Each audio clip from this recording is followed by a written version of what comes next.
you so much, Hannah. Oop, do I need to Oh. turn on something?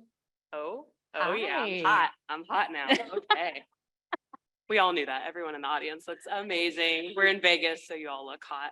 Also, Felicia, I have to give a quick, I have to tell them something really Okay, quick. sure. I always have lived my life like I'm walking around in a soundtrack. And so for there to be an artist that is actively visualizing and drawing my speech right now, I'm kind of fangirling a little bit. So fellow artist, lovely person who's doing this, thank you so much. And I will be printing it out and putting it on my wall afterwards.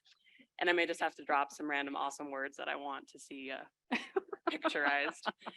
We also have a quick update / spoiler alert for you all. At the time that we submitted this proposal to be able to tell you a really cool success story, it says in the agenda that we went from 1 to 5 awesome team members in about a year. So we're really excited to share that. However, I have a quick update. We no longer have the 5 team members. As of May, we have 6 team members. And we developed a new leader position as well in that role.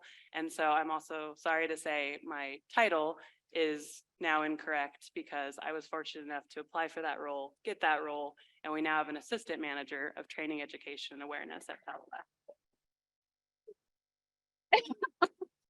And I say it because for those of you who have worked in this field, in this specific area of cyber for so long, I hope you see that as motivating and inspiring, because to me, I told Felicia when I was interviewing for the role, I don't even care who gets it.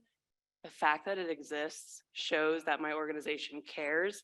It shows that they want to be intentional about training, education, and awareness. And now for those of us who want to make this area of cyber our home and our career for the foreseeable future, there's a path for us. So I hope today that this talk is inspiring to you all and can show you that whether you're an organization of our size or smaller or larger, there's something you can take away that helps you tell your story better, helps you find the champion that I did in Felicia, who just happens to be my leader, my boss, and my friend and a mentor, and that you can fuel change and growth in an area of cyber that is so necessary.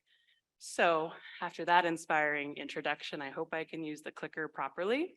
Wonderful. Okay. And heck yeah, I'm going to now introduce myself formally, I guess. My name is Princess Young. That is my government name and not my cyber name, although that'd be pretty cool too. As I said, I'm an assistant manager of the cybersecurity program team, which houses our training, education, and awareness initiatives and fellow team members. I've been at Southwest for almost 5 years. After many eons ago being an intern, I am a recovering government employee as well. So I love being on both sides of this industry, both perspectives. And when I'm not cybering, I love to watch movies, eat fried chicken, write music. And I should say, I've been at Southwest for 5 years, but I have been in training, education, awareness almost 10 years. And I love the people side of cyber, specifically awareness, education, and training, because I feel like I get to educate, empower, and entertain people. Trademark pending. I love a good alliteration as well, but I love that that is the story that we get to tell and that we get to bring everyone to the table and make cyber not so scary. Turn it into a vehicle for change and safety. So that's me. And I'm super excited to have, like I said, my champion, because I am the lone wolf in this story today. And please, Felicia, please introduce yourself as my champion. Sure. Thank you all so much. I mean, a hard act to follow. Felicia Svensson. I have been at Southwest Airlines almost 5 years as well. I am the senior manager over cybersecurity program teams, which houses both training, education, and awareness, as well as this other pillar of work.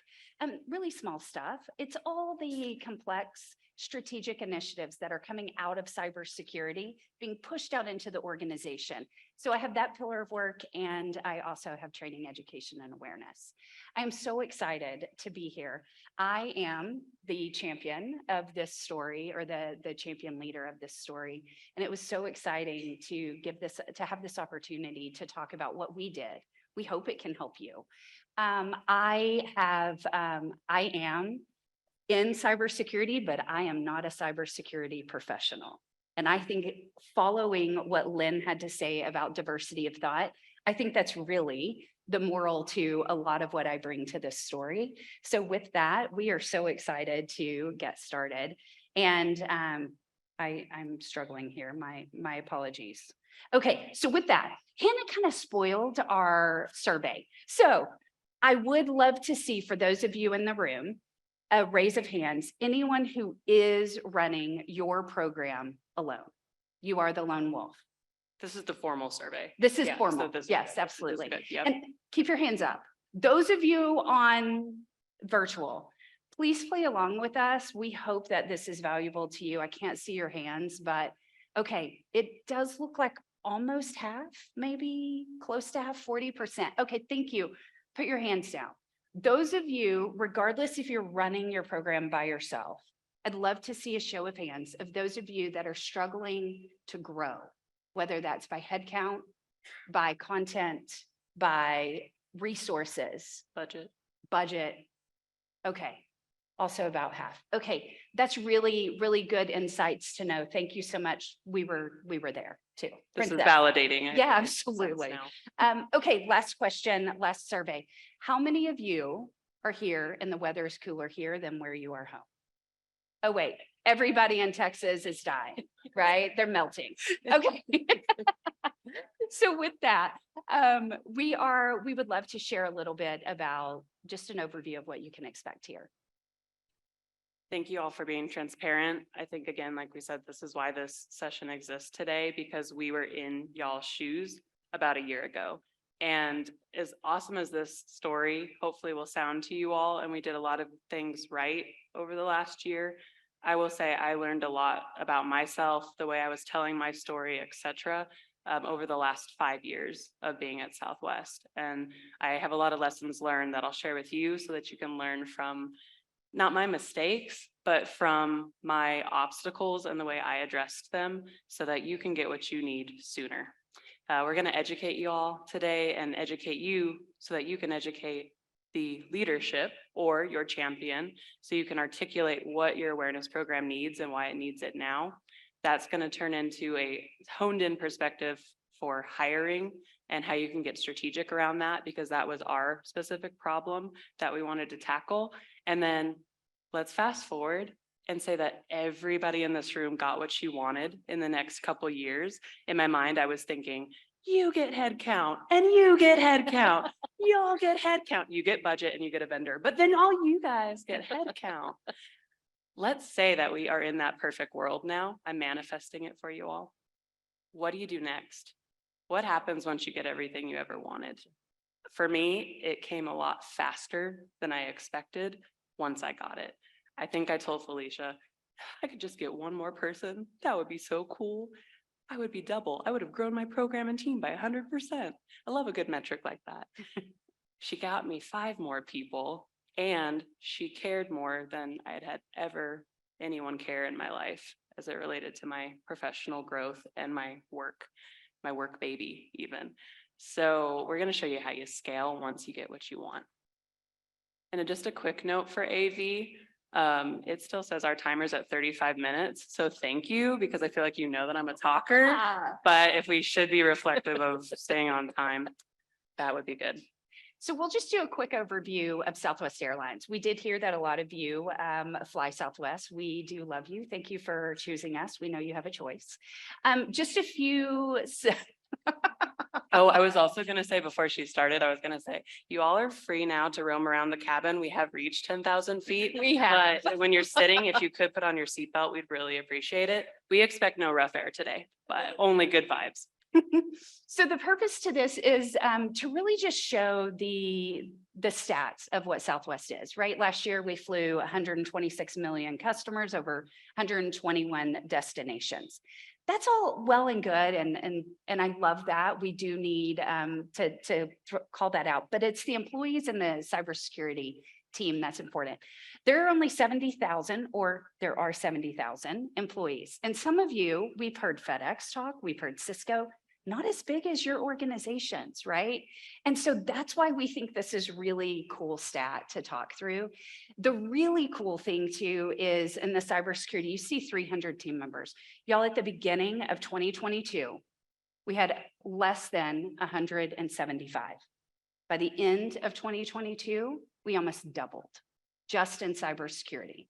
So with that comes so much complexity, as you know. Yes, we'd all love to get extra headcount, but with extra headcount comes complexity.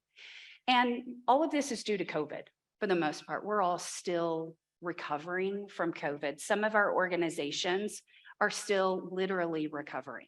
Others, you are growing so quickly, you don't know what to do with what's going on. And some of your organizations, the company is growing, but cybersecurity awareness is not. So this is where we hope we can help.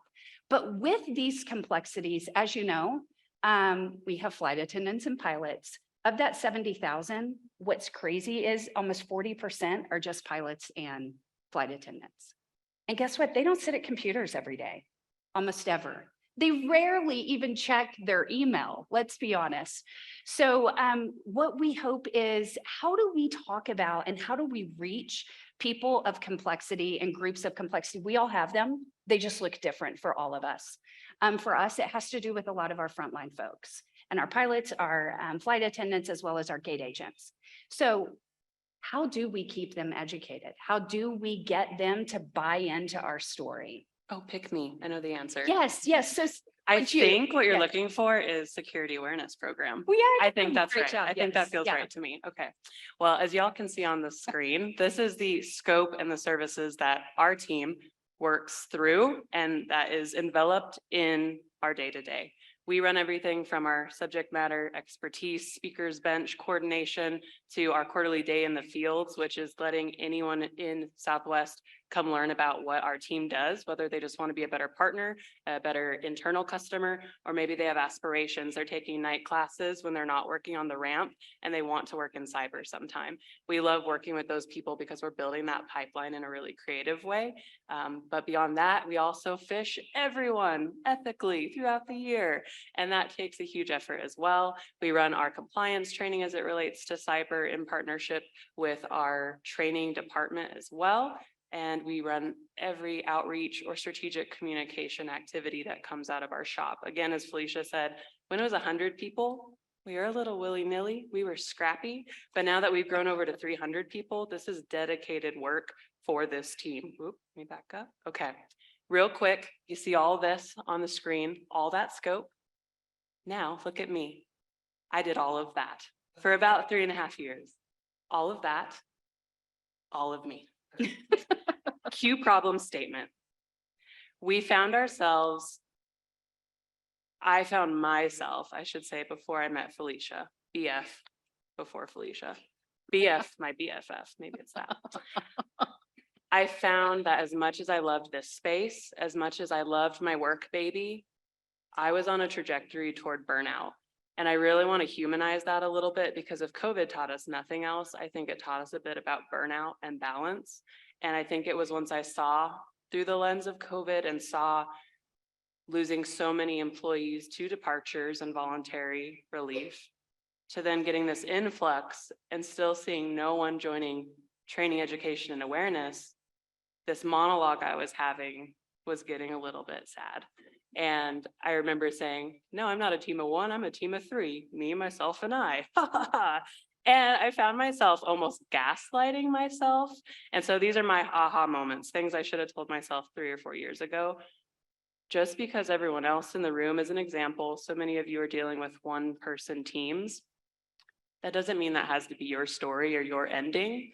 Doesn't mean that that justifies one person in your org, or that justifies whatever the obstacle is. Stop telling ourselves that narrative. The cyber field is growing, awareness should be growing. Okay, let's stop being okay with being told no and that there's enough work for one person, because we all know we're doing way more than that. Additionally, I found myself sharing roadmaps of grandeur. I got brought onto the team, and when I interviewed, my leader who was interviewing me said, I have to tell you, you're going to be a team of one. I know you're coming from a team of several, and You're going to have to get really strategic with your partnerships across the department. Well, I use my strengths in my job every day. And all I heard on that interview was, ooh, I get to talk to people and build a brand, and this is exciting. I'm here for it. That was fun for about 6 months. And then you realize how lonely of a world it really is. And it's not quite as much fun anymore. However, I had a lot of work on my plate. It kept me busy. And don't get me wrong, I was getting plenty of accolades. People saw what was happening. I was world building, I was brand building, and I loved every second of it. However, that was not sustainable.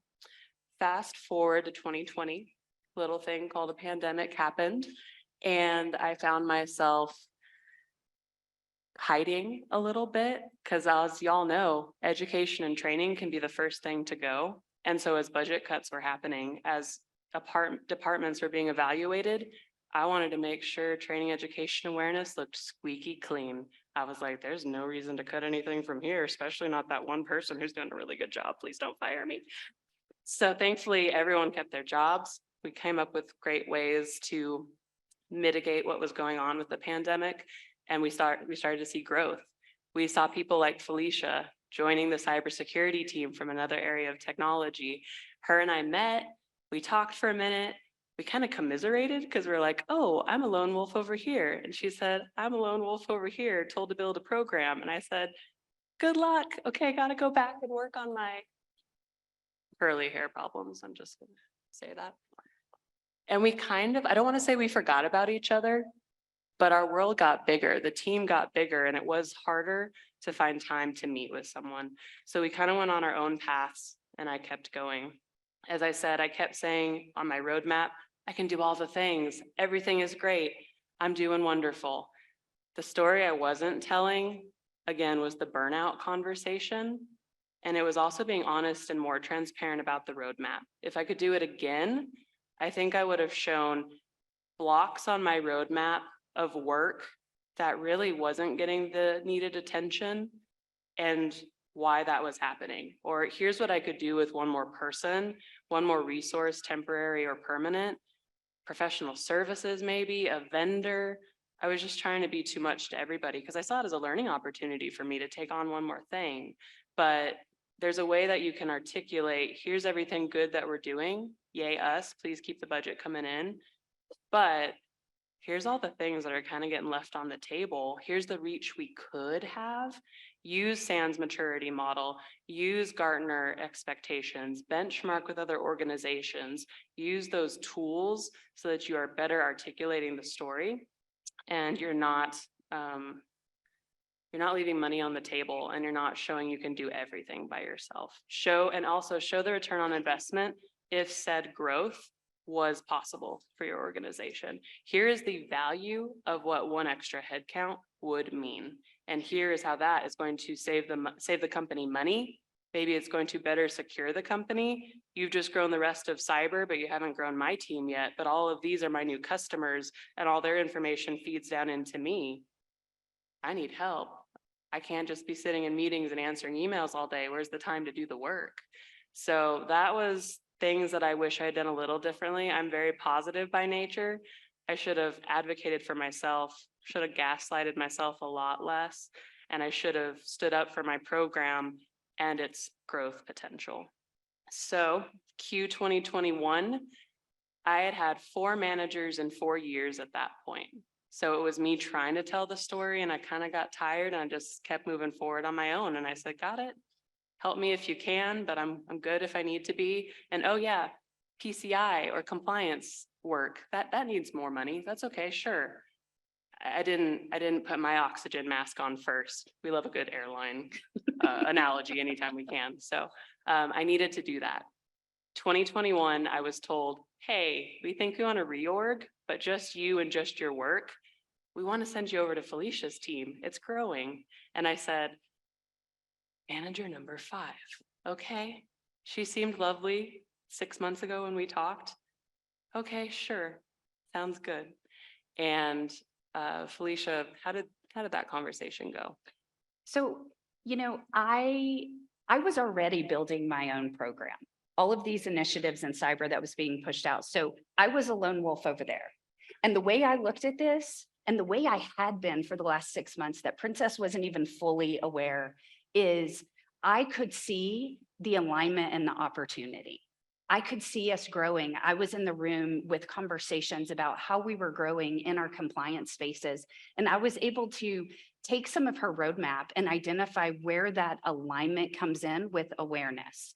And through that, say, oh, if we're growing here, right, I think we're going to be needing some additional support here. And so over those last 6 months or so, what I really realized that Princess was trying to say is her roadmap was beautiful. It was great. But what she wasn't saying, and she alluded to this, is where the opportunities and the gaps were. I was easily able to identify those gaps with her and to articulate those. As you know, everything we do is about how we tell our story. Well, that's how I took this too. It was about telling the story to our leadership and reiterating. And through that, I was able to find my own champions. Our VP, who's VP now, she was a director at the time. I mean, she was all over this, ready to support. She could hear, she knew the value. It was amazing, especially when, and what is it, y'all? I think it's, if you say something 7 times, people hear it. If you say it 14 times, they can action it. Y'all, I'm a talker. I promise you, I would tell that story multiple times so people could hear it. Don't be afraid to do that in almost every room you're in. You might need to switch it up so people don't get beat down, but don't be afraid. And so what I love to do when I am building programs, and I have done this throughout the history of my career, not necessarily a cybersecurity program, but it's a program. It was no different for me, is think creatively. I knew that where I had come from a large financial institution. To get a head count at a large financial institution is almost non-existent mid-year. That just doesn't happen unless something significant happens. But at Southwest Airlines, we have a multitude of ways. And so here's one of the creative solutions I'd love to share with you.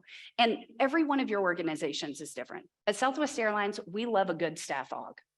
We love it. We call it contractor conversions, contractors who can come in. Those are much easier to obtain a headcount for or the budget for. The other is, and this is really where I got the ball rolling for us, is through my partnerships with my peers in cybersecurity.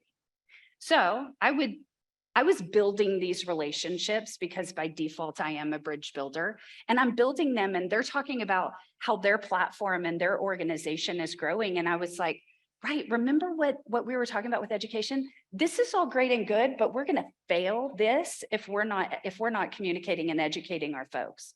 What happens when our customer service rep clicks on that fish? It's not gonna help.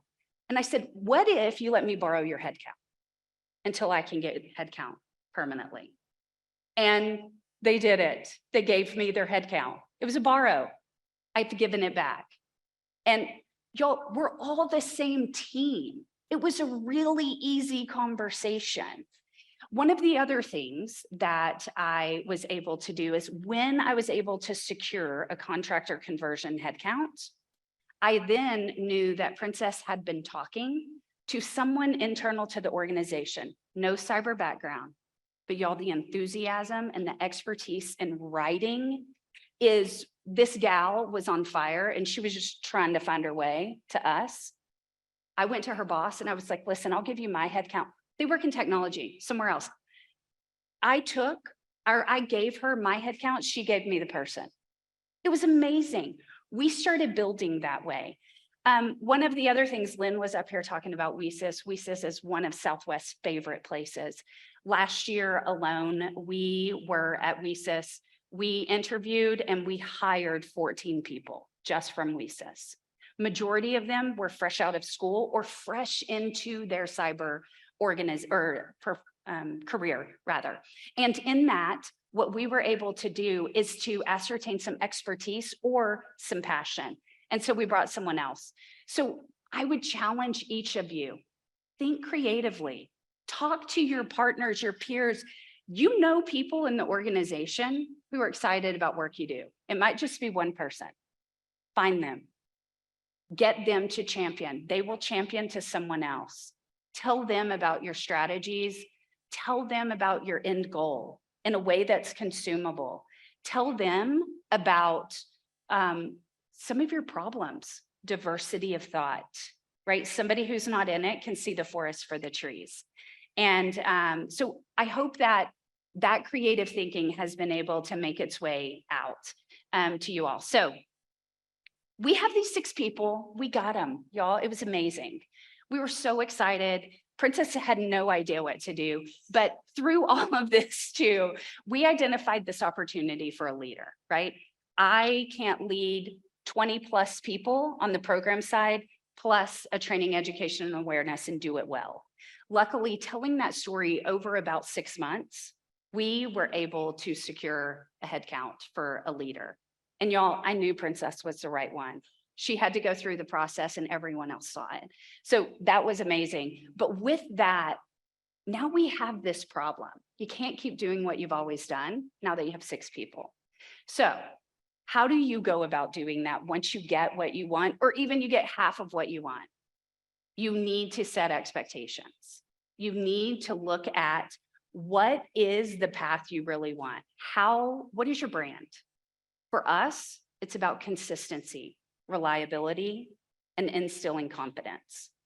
If they trust what you're saying, they'll listen, they'll ask more, they'll come to you with problems. It's about quality over quantity. It's about saying no when it makes sense. It's about scaling back and doing less better so that you get and you can reach more people. That is hard. That has been very difficult for Princess because she has felt like she had to do it all. You're saying I can't do 6 times the amount of I work can't, now that you I can't. have. So that's, Nope, that is I not thought how you that might say works. something different now that we were on stage and live, but no, she's on brand. Um, Sometimes your champion will say no, and it's the best thing for you. It's about taking a look at the roadmap you built. It may not make sense anymore. And that's okay. And it's okay to go back to your leadership, your champion, your organization and say, so we thought it was going to look like this before we had the people. Now we have the people. Here's how we're going to do it a little differently. And here's why we think that's important. And we want you to agree with us. We want you to buy in. And so the next was taking everyone who was on the team and balancing the workload. It's really easy for one person to keep track of everything that's going on. It's much more difficult, as you know, to take 6 people, ensure that everything is getting done, but getting done in a way that's quality over quantity. And so we balance the workload. It is not silos, it is partnerships, but we have people who are specifically responsible for, in fact, Hannah is our product owner for ethical fishing. She is everything about ethical fishing. That doesn't mean she doesn't do other things, but that is her primary goal. And when we have questions on fishing, she is our expert. So with that, we hope this has helped. So now it's your turn. And so Princess is going to share some things that they can take away as the lone wolf. Appreciate you. Yes, to recap some of your homework that you can go back to, and that includes coming and talking to us today, in the future, find us on LinkedIn, help us be maybe one of your benchmarking organizations that you tell your leadership about. If Southwest can do it, we can do it. Come on, help a girl out, help a person out, help a lone wolf out. First off, identify what your problem is and get really in the weeds about how you need to articulate it. Again, don't make your program doom and gloom because now you've got to shift the narrative and the story. Still talk about all the good things, talk about the brand you've built, but here's what could happen and what's the next chapter should you get what you need. Secondly, seek that champion. And as Felicia may or may not have mentioned, I was having a hair issue with my microphone. Your champion may not be in cyber. Your champion might not be a leader. It was helpful. I was a senior analyst. I had been a senior analyst for several years. All the things that Felicia would come back and tell me that she was doing for me, they were things I didn't know were possible because I didn't have a seat at the leader table. I wasn't in those meetings. I didn't have those connections. So help educate your leader on all of the talking points that they need to hit on so they can advocate for you in the rooms that you can't be in or you're not in for whatever the reason might be, because you're busy running the program. And I was also going to just quickly say some of the things I did to help her be the advocate and champion. First off, I gave her a crash course in all things cyber, sent her the videos, sent her articles, introduced her to the few vendors that we did have supporting us. I also introduced her to benchmarked organizations that we were talking to try to show her the vision. That honestly is the biggest part, I think, because you show another organization who's doing it really well with more people, and all of a sudden, sometimes your leader's like, wait a minute, their competition perks up or something. And they're like, we got to be like them. Okay. I can't be back in the 2020s. I got to be 2014 or 2024, whatever year it is. It's fine. We lost some years in COVID. And then I also I met with her regularly, and she asked really important questions. Find that champion who will ask the hard questions, because she can answer the hard questions again in those other meetings. So Felicia's strength is really asking thoughtful, pointed questions that get to the heart of what the issue is, and then she actions on them. So again, I was lucky enough that it became my champion was my leader, but open your mind to the possibility or even more than one champion. Maybe it's in the legal team, the comms team, another area of cyber. It doesn't necessarily have to be your CISO. Somewhere in between, find that person who can champion you. And then, because we want to leave a minute or two for questions, we'll just say, leverage strengths of each group, of each person, the lone wolf and the champion. Educate each other, because now that I am a leader and I sit at that table, I get to see all these things that Felicia was doing for me for the last year. And I could cry because, wow, there were things I didn't know you could do, and she was doing it. And now I get to see that, and I get to tell my team what we're doing for them. I do want to mention one thing to the champions out there, leader or otherwise. If you are a champion of your organization, of the education, when you ask, how can I help? Don't ask if you're not willing or ready to action. Be honest with yourself. It's great, but it's not forming an authentic partnership and conversation. So just be ready if you're willing to ask. And the last thing I want to say, because if someone hasn't told it to you lately, the work you're doing is impactful, important, and inspiring. Yes. So give yourself some grace. Don't forget to pace. If I can come up with any other rhymes or alliterations, I will. But just know that y'all are doing a great job. Celebrate every small win. If it's 1 head count or 5, you're doing a great job. And if we could close out just having our 2 new team members stand real quick. We've got 5 of the 6 of us and 1 watching at home. Thank you all for everything. Thank you.